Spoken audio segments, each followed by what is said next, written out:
집안은 고요하고 주방에서 들리는 냉장고 소리만이 이 정적을 메우고 있습니다. 가만히 소파에 앉아 있으면 현관문 너머로 들려오던 아이의 발소리가 환청처럼 들릴 때가 있습니다. 이제는 훌쩍 커버려 제 몫의 삶을 사느라 바쁜 아들, 그 아이의 뒷모습을 떠올리면 마음 한구석이 싸하게 아려옵니다. 오랜만에 들른 아들이 현관문을 닫고 나갈 때 등 뒤로 남겨진 짧은 인사 하나가 거실을 한참이나 떠돌았습니다. 또 올게요. 그 짧은 대답 속에 담긴 건 건조한 예의였을까요? 아니면 서둘러 자리를 뜨고 싶은 조급함이었을까요? 예전에는 묻지도 않은 학교 이야기를 조잘대며 신발도 채 벗기 전에 나를 불러대던 아이였는데 말입니다. 언제부터 저 아이와 나 사이의 대화가 한 문장을 넘지 못하게 된 걸까요?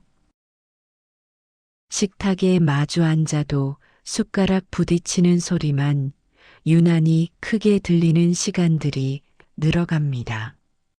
쉬고 싶은 건지 눈맞춤 하나 없이 스마트폰만 만지작거리는 아들을 보며 나는 혀끝까지 차오른 질문들을 다시 삼킵니다.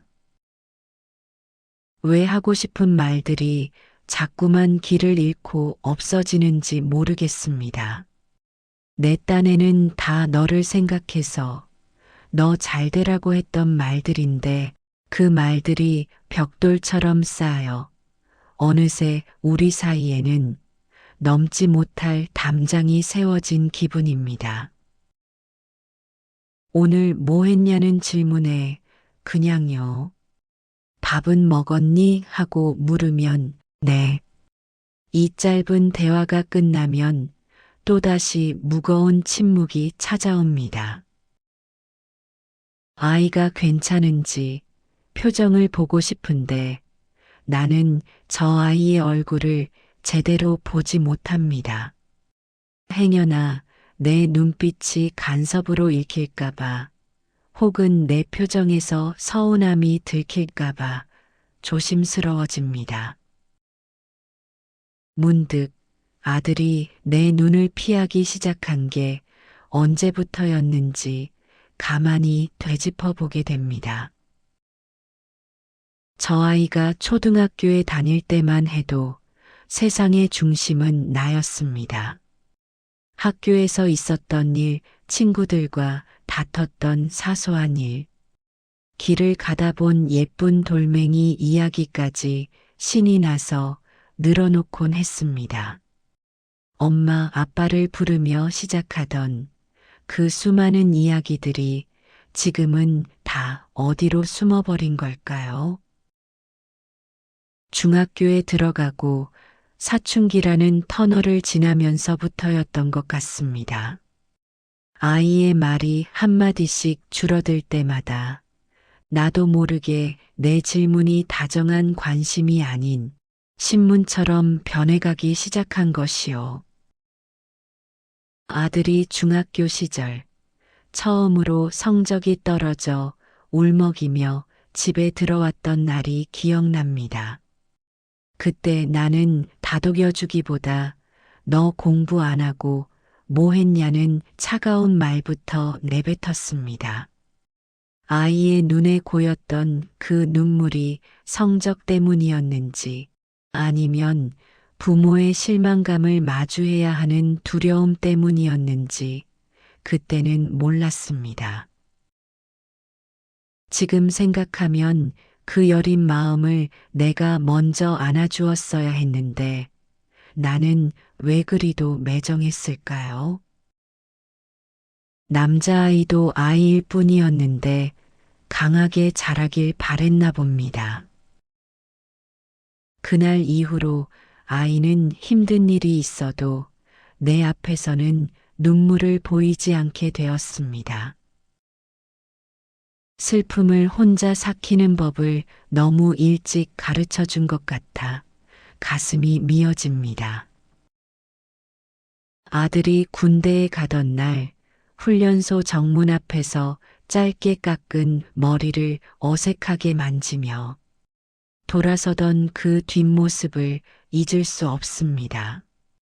그때 더 많이 안아줄 걸, 더 사랑한다고 말해줄 걸.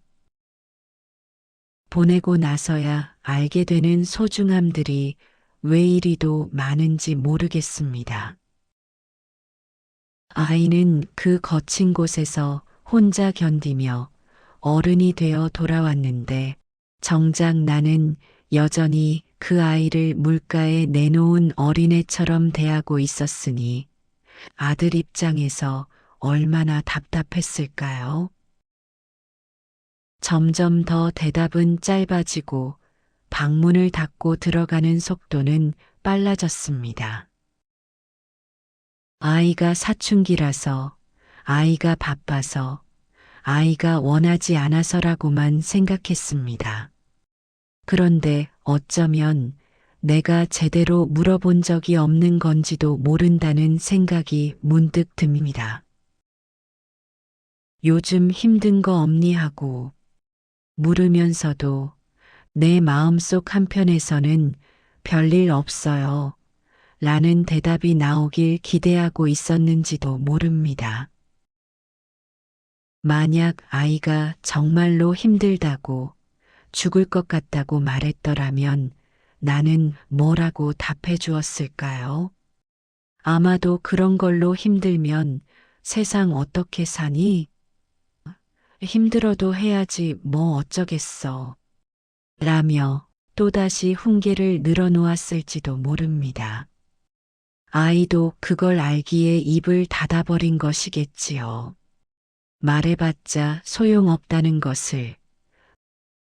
부모는 내 마음을 들어주는 게 아니라 평가하고 가르치려 든다는 것을 아이는 일찍이 배워버린 걸까요? 가만히 지난 날을 반추해 보면 나는 아들에게 질문을 던진 적은 많아도 진정한 대화를 나눈 적은 별로 없었던 것 같습니다. 오늘 뭐 했니가 아니라 오늘 내 마음은 좀 어땠니 하고 물어본 적이 있었나요? 성적이 올랐니가 아니라 학교 생활하며 외롭지는 않니 하고 다독여준 적이 있었나요? 나는 늘 결과만을 물었고 아들은 늘 결과로만 나에게 대답했던 것 같습니다. 그 결과 뒤에 숨겨진 아이의 고단한 과정이나 눈물 섞인 마음을 속으로는 안쓰러워하면서도 따뜻한 말로 표현해 주진 못했던 것 같아 또 한 번 마음이 아려옵니다. 이제 와서 다시 물어보기엔 너무 늦어버린 건 아닐까 겁이 납니다.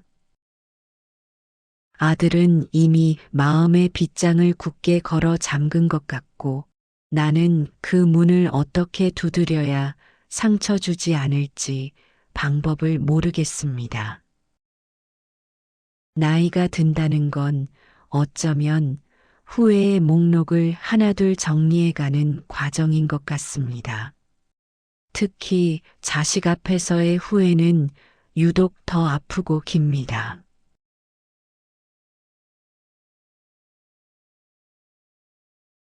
아무도 없는 아이의 방에 들어와 봅니다. 지난 시간들이 떠오릅니다. 저 아이가 처음 걸음마를 떼었을 때 온 집안이 떠나가라 박수를 치며 기뻐했던 그 시간들이요. 겨우 한 발짝 내딛는 것조차 기적이라며 감격하던 그때 나는 아이에게 무엇을 바랐던가요? 그저 아프지 말고 건강하게만 자라달라고 그거면 충분하다고 기도하지 않았던가요? 그런데 아이가 자라고 세월이 흐르면서 내 마음에는 조금씩 욕심이라는 먼지가 쌓였습니다. 남들보다 조금 더 빨리 걷기를, 조금 더 공부를 잘하기를, 좋은 대학에 가고 번듯한 직장을 얻기를.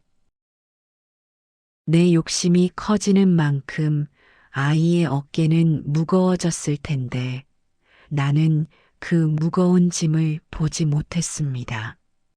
아이가 학교에서 돌아와 힘없이 가방을 던져둘 때 그 지친 표정을 먼저 살피기보다 성적표가 언제 나오는지 먼저 물었던 내 모습이 거울처럼 떠올라 가슴이 저릿합니다. 부모라는 이름으로 아이의 인생에 참견하면서 정작 아이의 영혼이 얼마나 고단했는지는 눈 감아버린 것은 아닐까요? 가끔은 아이의 어린 시절 사진첩을 꺼내봅니다.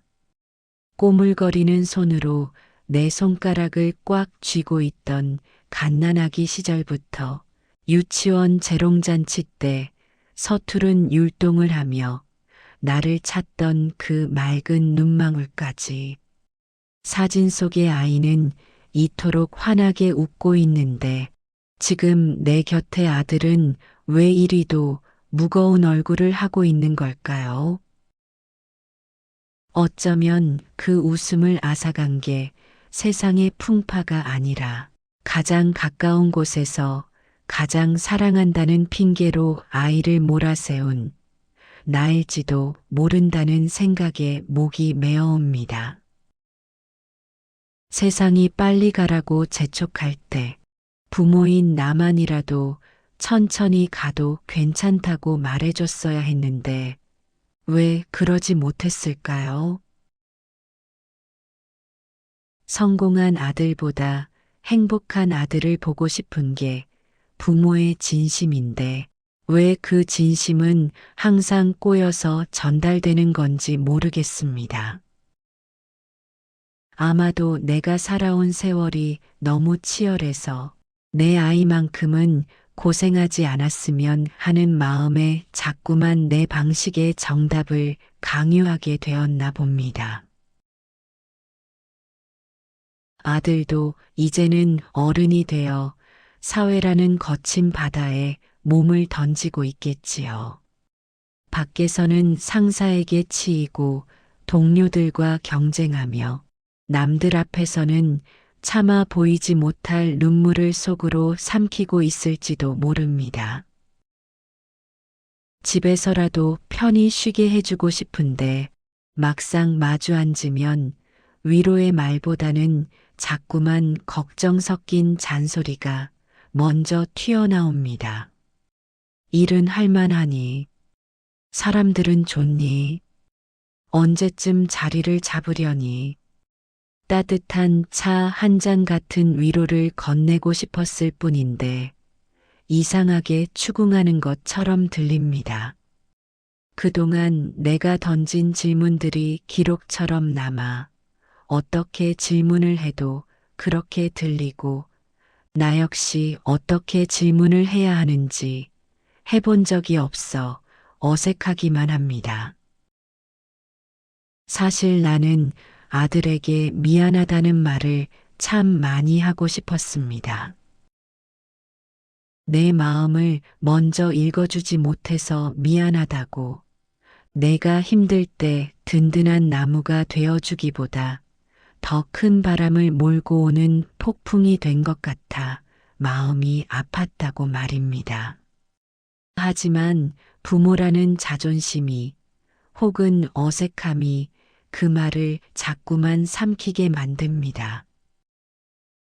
아들도 아마 알고 있겠지요. 무뚝뚝한 내 말투 속에 숨겨진 둔탁한 사랑을요.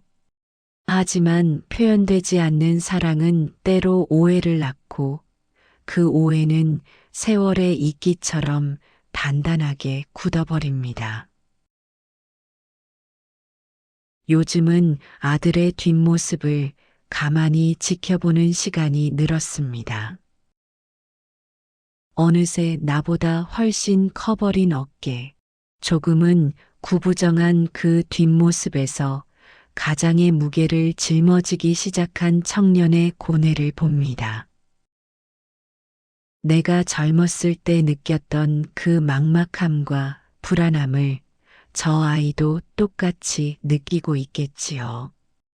그때 나는 부모님께 어떤 위로를 받고 싶었던가요? 그냥 수고했다는 말 한마디, 밥은 먹었냐는 다정한 물음, 그리고 아무것도 묻지 않고 가만히 등을 토닥여주는 그 따뜻한 손길이 그리웠던 것 같습니다. 이제는 내가 아이에게 그런 사람이 되어 주어야 할 때인데 여전히 나는 서툽니다.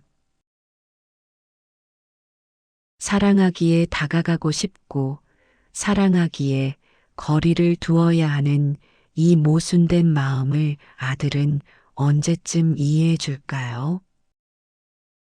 내가 세상의 기준에 조금 미치지 못해도 남들보다 조금 늦게 가더라도 너는 여전히 나의 자랑스러운 아들이라고 말해주고 싶습니다. 내가 내 아들로 태어나 준 것만으로도 내 인생은 이미 충분히 빛나고 있었다고, 그러니 너무 애쓰지 않아도 괜찮다고 말입니다.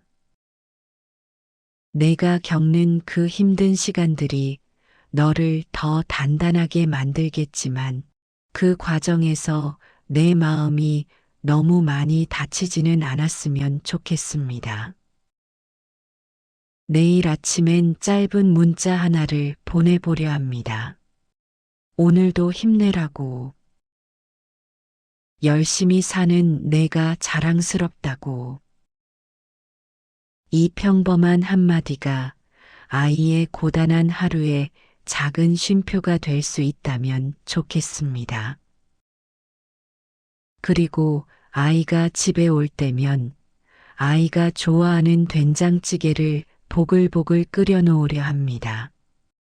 굳이 많은 말을 하지 않아도 따뜻한 밥상 하나가 내 진심을 대신 전해줄 수 있기를 바라면서요. 시간이 흘러 우리 사이의 담장이 조금씩 낮아질 날이 올까요? 언젠가는 아이가 먼저 다가와 요즘 이런 게 힘들어요 라며 투정 부리듯 말해주는 날이 올까요? 설사 그런 날이 오지 않더라도 괜찮습니다. 그저 저 아이가 건강하게 자신의 길을 묵묵히 걸어가는 뒷모습을 지켜볼 수 있는 것만으로도 부모인 내게는 큰 축복이니까요. 내일은 오늘보다 조금 더 다정한 부모가 될 수 있기를, 우리 사이에 흐르는 정적이 차가운 침묵이 아닌 따뜻한 이해의 시간이 되기를 간절히 기도해 봅니다. 오랜 세월을 살다 보니 이제야 조금 알 것 같습니다. 자식은 부모의 소유가 아니라 잠시 맡겨진 귀한 손님이라는 것을요. 내 품 안에 있을 때는 내 뜻대로 키울 수 있을 줄 알았는데 자식은 제 나름의 색깔과 향기를 가진 하나의 온전한 인격체였습니다. 그 사실을 너무 늦게 깨달은 탓에 아이의 고유한 빛을 내 방식대로 덮어버리려 했던 건 아닌지 반성하게 됩니다. 아들이 나와 대화를 피하는 건 어쩌면 자신의 빛을 지키기 위한 마지막 방어기제였을지도 모릅니다. 이제는 욕심을 내려놓으려 합니다. 아이에게 무엇이 되라고 강요하기보다 무엇을 하든 내 곁에는 항상 내 편인 부모가 있다는 믿음을 주는 것이 더 중요하다는 거요. 내가 할 일은 꽉 닫힌 문을 억지로 여는 것이 아니라 문 밖에서 따뜻한 온기를 계속해서 보내주는 일일 것입니다. 밤하늘에 떠 있는 달은 스스로 빛을 내지 않지만 햇빛을 받아 어두운 밤을 비춥니다. 나도 아이에게 그런 존재가 되고 싶습니다. 내가 빛나기보다 아이가 빛날 수 있도록 묵묵히 그 배경이 되어주는 존재. 아이가 힘들 때 언제든 돌아와 쉴 수 있는 넉넉한 그늘을 가진 나무 같은 존재 말입니다. 아들이 언젠가 삶의 무게에 짓눌려 무너지고 싶을 때 아버지가 혹은 어머니가 해준 따뜻한 밥 한 끼의 기억이 그를 다시 일으켜 세우는 힘이 되었으면 좋겠습니다. 부엌으로 가서 물 한 잔을 마시며 거실을 둘러봅니다. 이 집 구석구석에는 아들의 흔적이 묻어 있습니다. 벽지 밑에 몰래 그려놓았던 낙서, 키가 얼마나 컸는지 연필로 표시해 두었던 문설주. 이제는 도배를 해서 보이지 않지만 내 마음속에는 선명하게 남아 있습니다. 아들은 이 집을 어떤 기억으로 추억할까요? 따뜻하고 아늑한 곳으로 기억할까요? 아니면 숨막히는 훈계와 침묵이 가득했던 공간으로 기억할까요? 지금부터라도 이 집의 공기를 온기로 채우고 싶습니다. 아들이 좋아하는 반찬이 무엇이었는지 다시 떠올려 봅니다. 어릴 때는 햄볶음만 있으면 밥 한 그릇을 뚝딱 비웠는데 이제는 건강을 생각해서 나물을 더 많이 챙겨주게 됩니다. 하지만 가끔은 아이가 좋아하는 달콤하고 짭짤한 그 맛을 식탁에 올려보려 합니다. 너 좋아하는 거 만들었다 라는 말 대신 그냥 식탁 가운데에 조용히 놓아두렵니다. 아이가 젓가락을 가져가는 모습을 보는 것만으로도 내 배가 부를 것 같습니다. 말보다 깊은 정이 음식에 담겨 전해지길 바라며 말입니다. 가끔 아들과 길을 걷다 보면 문득 서로의 보폭이 다르다는 걸 느낍니다. 예전에는 내 손을 잡고 아장아장 내 속도에 맞춰 걷던 아이가 이제는 훌쩍 앞서서 걸어갑니다. 앞서가는 아들의 등을 보며 나는 이제 천천히 따라가려 합니다. 아이가 뒤돌아보았을 때 항상 그 자리에 서서 웃어주는 부모로 남고 싶습니다. 너무 멀리 가지 말라고 소리치기보다 내가 가는 길을 축복하며 뒤에서 묵묵히 지켜봐주는 그림자가 되렵니다. 이제는 아들의 성장을 인정하고 그 아이만의 속도를 존중해 주려 합니다. 세상은 빨리 가라고 재촉하고 1등이 되라고 다그치지만 부모인 나만이라도 천천히 가도 괜찮다고 가끔은 멈춰서서 꽃향기를 맡아도 된다고 말해주는 사람이 되고 싶습니다. 거실의 시계가 단조로운 소리를 내며 깊은 밤을 가리킵니다. 이제 나도 잠자리에 들 준비를 해야겠네요. 꿈속에서는 우리 아들과 손을 잡고 예전처럼 풀밭을 뛰어놀고 싶습니다. 아무런 걱정도 없이 그저 서로의 눈을 바라보며 환하게 웃을 수 있는 그런 꿈 말입니다. 내일 아침이면 다시 현실의 공기가 우리를 감싸겠지만 내 마음은 오늘보다 조금 더 유연해져 있을 것 같습니다. 아들아, 너는 나의 봄이었고 여름이었으며 이제는 내 인생의 가장 아름다운 가을이구나. 사랑하는 나의 아들아, 온 마음으로 너를 응원하고 있단다. 내 모든 숨결과 기도 속에 항상 내가 있단다. 너의 삶이 곧 나의 삶이고 너의 행복이 곧 나의 안식임을 이제야 고백해 본다. 내가 걷는 모든 길에 평안이 깃들기를, 내가 마주하는 모든 인연이 너를 따뜻하게 대해주기를 바란다. 너는 존재 자체로 이미 충분히 훌륭하고 귀한 사람이라는 것을 잊지 말거라. 내가 맺어가는 삶의 열매들이 비록 화려하지 않아도 괜찮단다. 그 열매 하나하나에 깃든 너의 땀과 눈물을 나는 누구보다 잘 아니까. 남들이 뭐라고 하든 너는 내게 세상에서 가장 소중한 존재라는 사실은 변함이 없단다. 오늘 밤 내가 꾸는 꿈이 평온하기를, 그리고 내일 아침 눈을 떴을 때 내 마음속에 작은 희망의 빛이 비치기를 간절히 바라며 오늘도 너를 위한 기도로 하루를 마무리한다. 마음 읽는 소리가 내일도 따뜻한 위로를 배달해 드립니다.